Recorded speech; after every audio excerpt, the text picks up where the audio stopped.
नमः. नारदमुनी नारायणमुनी नारदाला अधिक मासाचे महत्त्व सांगत होते.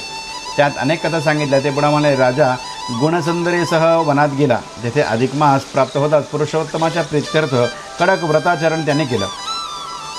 एक दिवस फक्त अन्न भक्षण करून किंवा मासभर उपवास करून कधी एक पायावर उभा राहून आकाशाकडे तो सारखा पाहत असे आणि श्रीकृष्ण श्रीकृष्ण पुरुषोत्तम पुरुषोत्तम असं म्हणत नामस्मरण तिथे नाचत असे. हे चालत असताना त्याची गुणवत्नी नावाची पत्नी त्याची अत्यंत सेवा करत होती. आणि अशातच अधिक मास पातला. अधिक मासामध्ये या राजाने स्नान दान व्रताधिक आचरण केलं. जसं अधिक मास पूर्ण झाला, प्रत्यक्ष पुरुषोत्तम लोकातून या ठिकाणी त्याला नेण्यासाठी विमान पातले. या विमानामध्ये अप्सराधिकरण त्याच्या पुढे जाऊन नृत्य करू लागला. आदराने दोघा राजा राणीला विमानामध्ये बसवलं आणि मनोवेगाने गोलोकाप्रती घेऊन गेले. या राजाचा जसा उद्धार झाला, अशा प्रकारचा उद्धार या ठिकाणी अनेक जणांचा झाला. त्याची तो एक नवल करण्यासारखी कथा मी तुला सांगतो. या ठिकाणी तू अत्यंत ऐक.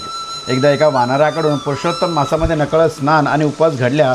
त्या योगाने तोही उद्धरून गेला. त्याची कथा मानव योनीतच काय तर मर्कट योनीत या व्रताने वैकुंठ लोकांची गती मिळते ते विशेष आहे. केरळ देशामध्ये एक अतिशय धनलोभी ब्राह्मण राहत होता.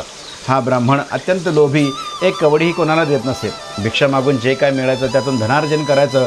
कधी स्वतःचं उदरभर जेवण देखील त्यांनी कधी केलं नाही आणि मिळालेला पैसा आपल्या जवळच्या भूमीमध्ये तो पुरून ठेवायचा. अत्यंत गलित राहायचा. भिक्षा मागून आपल्या या जे काही जमवेल त्या सगळ्यातून आपल्याला फक्त पैसा आणि पैसा एवढा करत त्यांनी आपलं आयुष्य संपवत आलं होतं. एक दिवसही सत्कर्म काही झाला नाही आणि लोक त्याला कंटाळून गेले. रोज हा भिक्षा मागतो म्हणून गावातून त्याला हाकलून लावलं.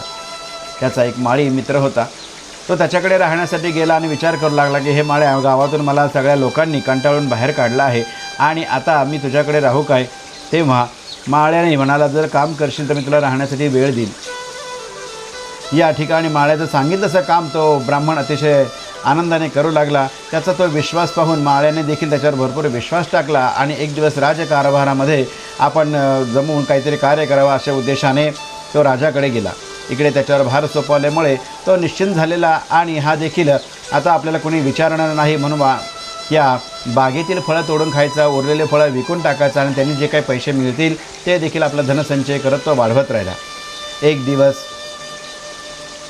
हा माळी परत आला. त्यांनी बघितलं की अरे तू फळं वगैरे काही देत नाहीस, विकत नाही, त्याचे धन काही जमवलं नाही, काय झालं, तुला नेमकी कसली अडचण आली आहे. तेव्हा त्याने सांगितलं की अरे अतिशय दुष्ट पक्षी या ठिकाणी माजलेले आहेत. ते येतात आणि फळं वगैरे खाऊन जातात आणि हे बघ त्यांची पिसारी इकडे पडली आहेत. काही पक्ष्यांना मी मारलं देखील आहे. हे सगळं दुष्ट प्रकार बघून त्या माळ्याला त्याच्यावर विश्वास बघितला, पण मनातून हा ब्राह्मण अतिशय निर्भीड झालेला. या ठिकाणी त्याने माळी गेल्यानंतर राजरोसपणे व्यापार करायला सुरुवात केली. एक दिवस दुःखातील एकाने याचं 87 वर्षी मरण पावला आणि हा मरण पावला, पण याला उचलणारं, सांगणारं, बोलणारं किंवा त्यावर संस्कार करणारं कोणीही उरलं नाही. नरक लोकामधून यमदूत आल्याने याला घेऊन गेले. अतिशय दंड या ठिकाणी त्याला देऊ लागले आणि हा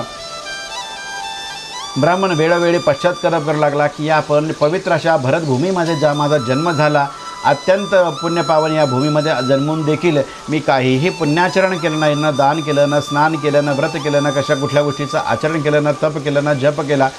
या सगळ्या माझ्या जन्माचा निरर्थक झाला आहे. आता मला या ठिकाणी कोणीही वाचवणार नाही. माझं कुठलंही पुण्य या ठिकाणी कामं येणार नाही. जे काही मी धनसंचय केलं ते मातीतच राहून गेलं आणि आता या नरक यातनेतून माझी सुटका नाही. असा अनेक प्रकारचा पश्चाताप या ठिकाणी नरकामध्ये करू लागला. पुढे याची कशी गती झाली आणि चित्रगुप्ताने याला कुठला योग्य न्याय दिला हे आपण पुढील अध्यायामध्ये पाहणार आहोत. पुरुषोत्तम महाराज की जय.